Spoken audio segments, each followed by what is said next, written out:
Welcome back guys. आज हम class 9 science NCERT के चैप्टर 6 का पार्ट 3 पढ़ेंगे। अब हमें मस्कुलर टिश्यू के बारे में पढ़ना है।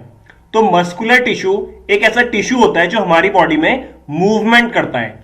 हमारी बॉडी में कोई भी मूवमेंट हो, कैसी भी मूवमेंट हो, उसके लिए रिस्पॉन्सिबल होते हैं मस्कुलर टिश्यूज।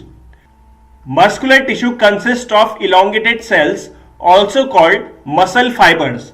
आप देखिए, जो मस्कुलर टिश्यू है, अब ये टिश्यू है तो इसके अंदर कई सारे सेल्स होंगे। तो मस्कुलर टिश्यू के अंदर जो सेल्स पाए जाते हैं वो इलोंगेटेड सेल्स होते हैं, मतलब लंबे लंबे सेल्स होते हैं, और इनको बोला जाता है muscle fibres. This tissue is responsible for movement in our body. तो जैसा कि मैंने आपको पहले बताया, जो मस्कुलर टिश्यूज होते हैं वो हमारी बॉडी में मूवमेंट के लिए रिस्पॉन्सिबल होते हैं। Muscles contain special proteins called contractile proteins which contract and relax to cause movement। आप देखिए, मसल्स के अंदर कुछ स्पेशल प्रोटीन्स होते हैं जिन्हें बोला जाता है कॉन्ट्रैक्टाइल प्रोटीन्स। ये कॉन्ट्रैक्टाइल प्रोटीन्स कॉन्ट्रैक्ट और रिलैक्स होते हैं जिससे मूवमेंट होती है। आप देखिए, जो कॉन्ट्रैक्टाइल प्रोटीन्स होते हैं वो दो टाइप के होते हैं, एक्टिन एंड मायोसिन। तो एक्टिन और मायोसिन कॉन्ट्रैक्ट और रिलैक्स होते हैं जिससे मूवमेंट होती है। We can move some muscles by conscious will. अब देखिए, हमारी बॉडी में कुछ ऐसी मसल्स होती है जिनको हम मूव कर सकते हैं बाय कॉन्शियस विल, मतलब जब हम चाहें उन मसल्स को मूव कर सकते हैं और जब हम चाहें उन मसल्स को मूव करने से रोक सकते हैं। जैसे हमारी हाथ पांव की मसल्स होती हैं, जब हम चाहें उन मसल्स को मूव कर सकते हैं और जब हम चाहें उन मसल्स को रोक सकते हैं। तो कहने की बात यह है कि हमारी बॉडी में कुछ मसल्स ऐसी होती है जो हमारे कंट्रोल में होती है। Muscles present in our limbs move when we want them to and stop when we so decide. ठीक है, तो जो हमारे लिम्स होते हैं, लिम्स मतलब हाथ पांव, तो जो हमारे हाथ पांव में मसल्स होती हैं उनको हम जब चाहे मूव कर सकते हैं और जब चाहे उनको रोक सकते हैं। मतलब देखिए क्या है, जैसे हम चल रहे हैं तो जब चाहे हम चल सकते हैं और जब चाहे हम रुक सकते हैं। तो वो क्यों हो रहा है? वो इसलिए हो रहा है कि लिम्स में जो मसल्स प्रेजेंट है वो हमारे कंट्रोल में है। Such muscles are called voluntary muscles. तो ऐसी मसल्स जो हमारे कंट्रोल में होती है उन्हें बोला जाता है वॉलेंट्री मसल्स। ठीक है, अब ऐसी कुछ और मसल्स ऐसी भी होती है जो हमारे कंट्रोल में नहीं होती, उनको हम आगे देखेंगे। These muscles are also called skeletal muscles as they are mostly attached to bones and help in the body movement।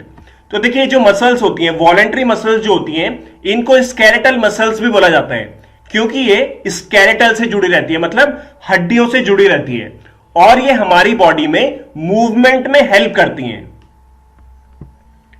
Under the microscope, these muscles show alternate light and dark bands or striation when stained appropriately। आप देखिए, हमें क्या करना है, इन muscles को microscope में देखना है। तो माइक्रोस्कोप में देखने से पहले हम इन मसल्स को स्टेन करेंगे, मतलब उनको कलर देंगे।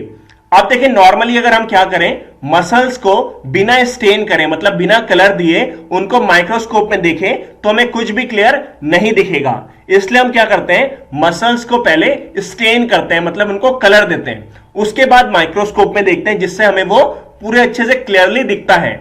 अब जब हम माइक्रोस्कोप में मसल्स को देखेंगे तो हमें क्या दिखेंगे, alternate light and dark bands. ठीक है, जिन्हें स्ट्रिएशंस भी बोला जाता है। अब alternate light and dark band का क्या मतलब है? देखिए, एक लाइट लाइन मिलेगी, फिर उसके बाद डार्क लाइन मिलेगी, फिर लाइट लाइन मिलेगी, फिर डार्क लाइन मिलेगी, तो इन्हीं को बोला जाता है striations.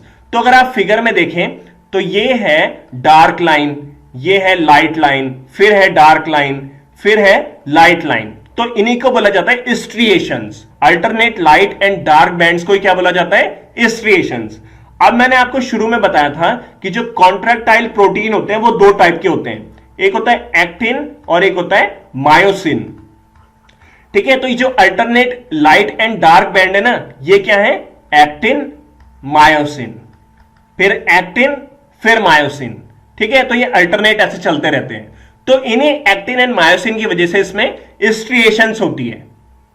As a result they are also called striated muscles. इसीलिए इन मसल्स को बोला जाता है striated muscles.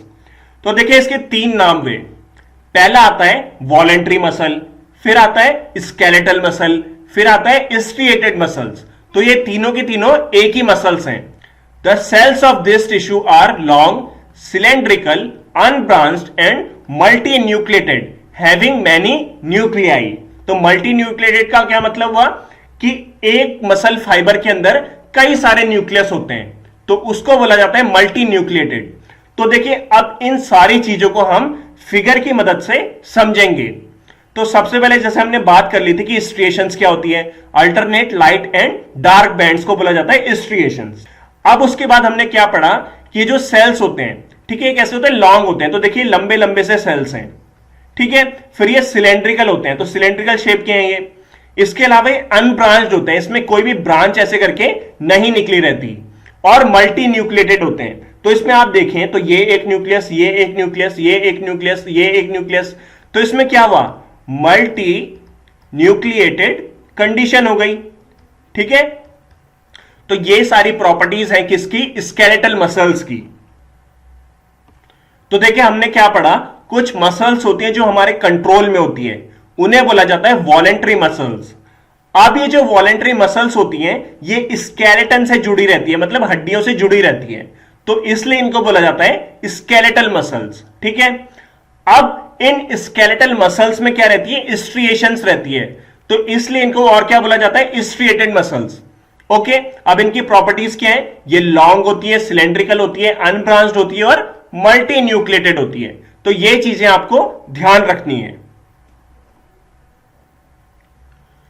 The movement of food in the alimentary canal और the contraction and relaxation of blood vessels are involuntary movements. तो इससे पहले हमने क्या पढ़ा था, वॉलेंटरी मूवमेंट्स। तो वॉलेंटरी मूवमेंट्स में कौन सी मसल्स रिस्पॉन्सिबल होती है, वॉलेंटरी मसल्स, जो हमारे कंट्रोल में होती है, जिसको हम कंट्रोल कर सकते हैं, ठीक है। तो इसका मतलब क्या हुआ कि जो वॉलेंटरी मूवमेंट्स हैं उसको हम कंट्रोल कर सकते हैं, जैसे अपने हाथ पांव को हिलाना। इसके बाद आता है इनवॉलेंटरी मूवमेंट। अब इनवॉलेंटरी मूवमेंट में कौन सी मसल्स इन्वॉल्व होगी, इनवॉलेंटरी मसल्स, ठीक है। और ये हमारे कंट्रोल में नहीं होता, ये जो इनवॉलेंटरी मूवमेंट होता है ना, ये हमारे कंट्रोल में नहीं होता है, ठीक है। तो हमारी बॉडी में दो टाइप के मूवमेंट होते हैं, एक होता है वॉलेंटरी मूवमेंट जो उसको हम कंट्रोल कर सकते हैं, और एक होता है इनवॉलेंटरी मूवमेंट जिसको हम कंट्रोल नहीं कर सकते। अब कौन कौन से ऐसे इनवॉलेंटरी मूवमेंट्स होते हैं हमारी बॉडी में, उसको देखते हैं। देखिए ये है एलिमेंट्री कैनाल, ठीक है। एलिमेंट्री कैनाल क्या होता है, माउथ से लेके एनस तक जो पूरा पार्ट होता है उसे बोला जाता है एलिमेंट्री कैनाल। और एलिमेंट्री कैनाल से क्या होता है, फूड मूव करता है, खाना मूव करता है, ठीक है। जैसे ईसोफेगस हो गया, स्टमक हो गया, इंटेस्टाइन हो गया, ये सारा पार्ट किसका है, एलिमेंट्री कैनाल का पार्ट है। तो इस एलिमेंट्री कैनाल में जो फूड मूव करता है वो हमारे कंट्रोल में नहीं होता है। तो फूड की मूवमेंट जो एलिमेंट्री कैनाल के अंदर होती है उसको हम कंट्रोल नहीं कर सकते, वो फूड अपनी मर्जी से आगे जाता है, ओके। इसके अलावा अगला जो इनवॉलेंट्री मूवमेंट है वो है ब्लड वेसल्स का। अब देखिए ब्लड वेसल्स जो होती हैं वो कॉन्ट्रैक्ट और रिलैक्स होती हैं, ठीक है। जैसे एक ये ब्लड वेसल है, अगर ये कॉन्ट्रैक्ट हो गई तो ये पतली हो जाएगी, अगर ये रिलैक्स हो गई तो ये चौड़ी हो जाएगी। तो ब्लड वेसल्स का जो कॉन्ट्रैक्शन और रिलैक्सेशन है वो हमारे कंट्रोल में नहीं होता, तो ये भी एक इनवॉलेंट्री मूवमेंट है। We cannot really start them or stop them simply by wanting to do so. तो देखिए जो इनवॉलेंट्री मूवमेंट्स हैं इनको ना तो हम स्टार्ट कर सकते हैं और ना ही रोक सकते हैं, क्योंकि ये हमारे कंट्रोल में नहीं होते हैं। स्मूथ मसल्स और इनवॉलेंट्री मसल्स कंट्रोल सच मूवमेंट्स।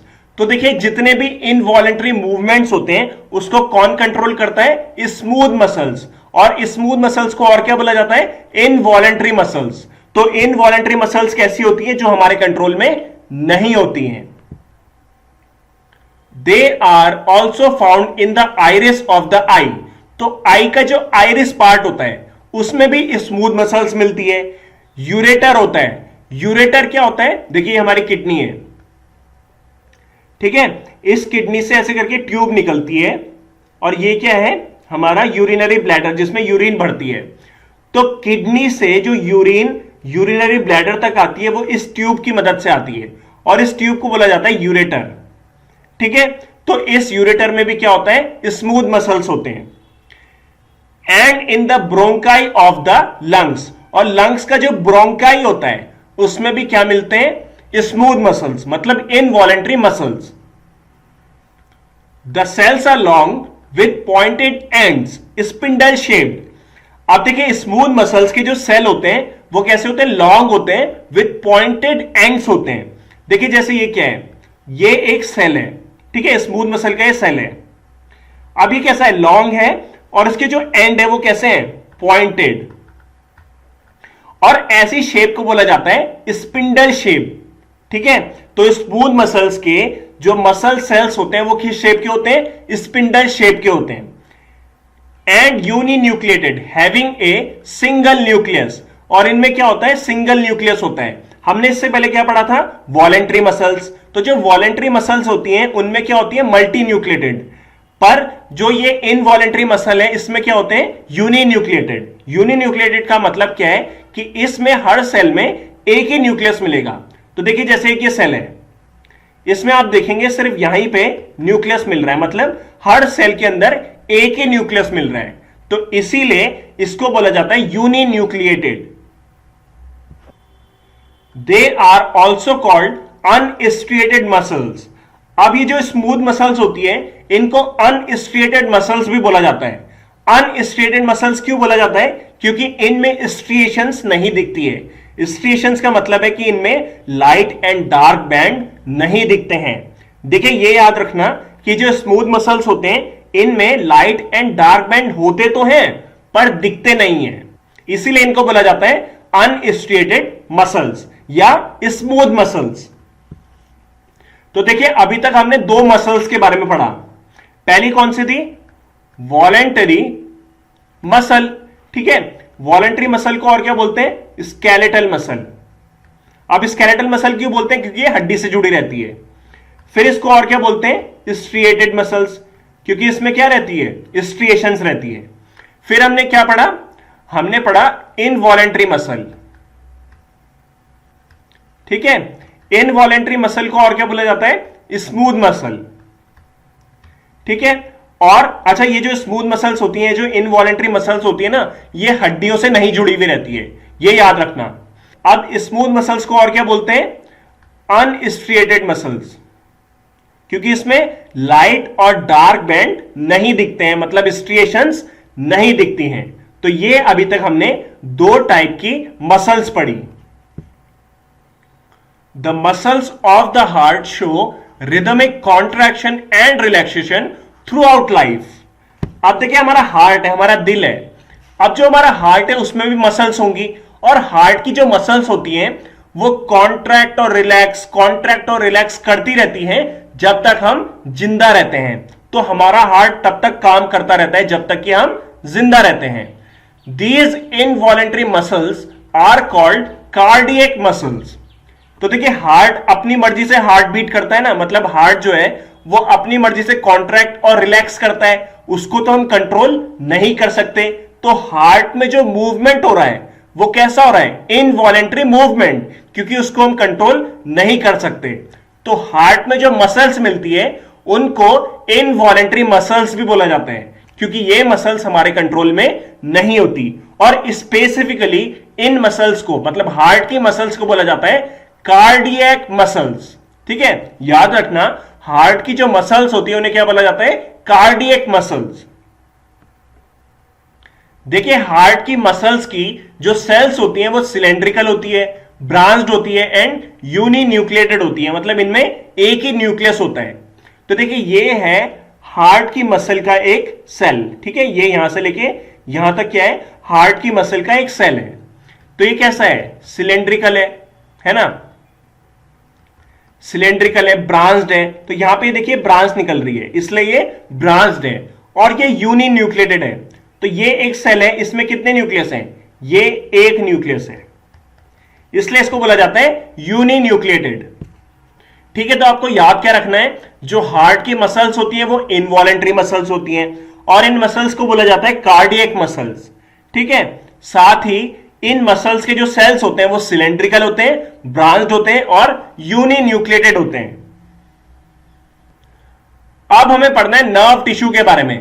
तो नर्व टिश्यू ऐसे टिश्यूज होते हैं हमारी बॉडी में जो हमें सेंसेशन महसूस कराते हैं या कोई भी सेंस को महसूस कराते हैं। जैसे हमें गर्म लग रहा है, ठंडा लग रहा है, हवा चल रही है तो हमें पता चल रहा है, या हमें दर्द हो रहा है, तो ये सब कौन महसूस कराता है? ये हमें महसूस कराता है nerve tissue. All cells possess the ability to respond to stimuli. आप देखिए हमारी बॉडी में जितने भी सेल्स हैं वो रिस्पॉन्ड करते हैं स्टिमुली के लिए। अब स्टिमुली कैसे हो सकते हैं? गर्मी हो सकती है, ठंड हो सकती है, दर्द हो सकता है, या और भी कुछ स्टिमुली हो सकते हैं। तो उन सब स्टिमुली के लिए हमारी बॉडी में जो भी सेल्स हैं वो रिस्पॉन्ड करते हैं, मतलब उनमें कुछ चेंजेस आते हैं। However, cells of the nerve tissue are highly specialized for being stimulated and then transmitting the stimulus very rapidly from one place to another within the body. अब चलिए इसको समझते हैं। ये एक बॉडी है, ठीक है, ये इसका हाथ है, ठीक है। अब यहां पे क्या है ना, एक हॉट ऑब्जेक्ट है, गर्म ऑब्जेक्ट है, ठीक है, ये हॉट ऑब्जेक्ट है। अब इस इंसान ने क्या किया, इस हॉट ऑब्जेक्ट पे अपना हाथ लगा दिया, तो इसे क्या होगा, गर्मी महसूस होगी। तो जो गर्मी है वो क्या है, स्टिमुलस है। इस केस में स्टिमुलस है। स्टिमुलस कुछ भी हो सकता है, गर्मी हो सकती है, दर्द हो सकता है, या ठंड हो सकती है, कुछ भी, ठीक है। तो इस केस में स्टिमुलस क्या है, गर्मी, हॉटनेस, ठीक है। तो अब इसके हाथ ने जैसे ही इस ऑब्जेक्ट को छुआ तो इसको गर्मी महसूस हुई। अब इस इंसान को गर्मी कैसे महसूस हुई? देखिए इसके हाथ में क्या है, नर्व सेल, ठीक है। यह नर्व सेल क्या करेगा, इस स्टिमुलस को, मतलब इस गर्मी को डिटेक्ट करेगा। फिर डिटेक्ट करने के बाद यह नर्व सेल क्या हो जाएगा, स्टिमुलेट हो जाएगा, और स्टिमुलेट करने के बाद इस स्टिमुलस को, मतलब इस गर्मी के जो सिग्नल है, इसको ट्रांसपोर्ट करेगा कहां, ब्रेन तक, और तब हमें महसूस होगा कि ये ऑब्जेक्ट क्या है, गर्म है। ये बहुत जल्दी होता है ना, इसमें टाइम नहीं लगता, बहुत जल्दी होता है। तो हमने इस लाइन में क्या पढ़ा, हमने इस लाइन में पढ़ा कि नर्व टिश्यूज में जो सेल्स होते हैं वो स्टिमुलेट होते हैं, और स्टिमुलेट होने के बाद जो स्टिमुलस होता है उसको ट्रांसमिट करते हैं हमारी बॉडी के एक प्लेस से दूसरे प्लेस तक। तो यही मैंने आपको यहां पे बताया। The brain, spinal cord and nerves are all composed of the nerve tissue. आप देखिए हमारी बॉडी में ब्रेन मिलता है, स्पाइनल कॉर्ड मिलती है और नर्व्स मिलते हैं। ये सारे के सारे किस चीज से बने हैं, नर्व टिश्यू से बने हैं, ठीक है। ये सारे के सारे किससे बने, नर्व टिश्यू से। The cells of this tissue are called nerve cells और न्यूरॉन। तो नर्व टिश्यू के जो सेल्स होते हैं उन्हें क्या बोला जाता है, नर्व सेल्स या neurons. A neuron consist of a cell body with a nucleus and cytoplasm from which long thin hair like parts arise। तो देखिए ये है डायग्राम किसका, न्यूरॉन का या नर्व सेल का। तो इसमें आप देखेंगे यहां पे क्या है, ये सेल बॉडी, तो ये पूरी की पूरी है सेल बॉडी, ठीक है। अब इस सेल बॉडी के अंदर क्या मिल रहा है, न्यूक्लियस। इसके अलावा ये जो सेल बॉडी है इससे हेयर लाइक स्ट्रक्चर निकल रहे हैं, हेयर लाइक छोटे छोटे स्ट्रक्चर निकल रहे हैं जिन्हें बोला जाता है dendrites. Usually, each neuron has a single long part called the axon and many short branch parts called dendrites। तो देखिए जो न्यूरॉन होता है उसमें एक सिंगल लॉन्ग पार्ट मिलता है जिसे बोला जाता है एक्सॉन। तो न्यूरॉन में ये देख रहे हैं ना आप, ये सिंगल लॉन्ग पार्ट है, लंबा सा पार्ट है जिसे बोला जाता है एक्सॉन। इसके अलावा कई सारे ब्रांच पार्ट्स मिलते हैं जिन्हें बोला जाता है डेंड्राइट्स। तो देखिए डेंड्राइट्स कई सारे हैं और ब्रांच भी हैं, ठीक है। तो न्यूरॉन में एक सिंगल लॉन्ग पार्ट मिलता है जिसे बोलते हैं एक्सॉन, और ब्रांच पार्ट मिलता है जिसे बोलते हैं डेंड्राइट। देखिए एक नर्व सेल 1 मीटर तक लंबा हो सकता है। Many nerve fibres bound together by connective tissue make up a nerve. तो देखिए एक नर्व है, उसमें कई सारे नर्व फाइबर्स जुड़ते हैं, और ये कई सारे नर्व फाइबर्स किसकी मदद से जुड़ते हैं? एक कनेक्टिव टिश्यू की मदद से। तो सबसे पहले तो क्वेश्चन आता है कि नर्व फाइबर्स क्या होते हैं। देखिए, एक्सॉन को ही नर्व फाइबर्स बोला जाता है। तो कई सारे एक्सॉन्स मिलके क्या बनाते हैं? नर्व बनाते हैं। अभी जो कई सारे एक्सॉन है किसकी मदद से मिलते हैं, किसकी मदद से जुड़ते हैं? कनेक्टिव टिश्यू की मदद से। और इस कनेक्टिव टिश्यू का नाम है endoneurium. The signal that passes along the nerve fibre is called a nerve impulse या स्टिमुलस। ठीक है, तो देखिए ये जो एक्सॉन है या नर्व फाइबर है, इससे जो सिग्नल्स आगे जाते हैं उन्हीं को बोला जाता है नर्व इंपल्स।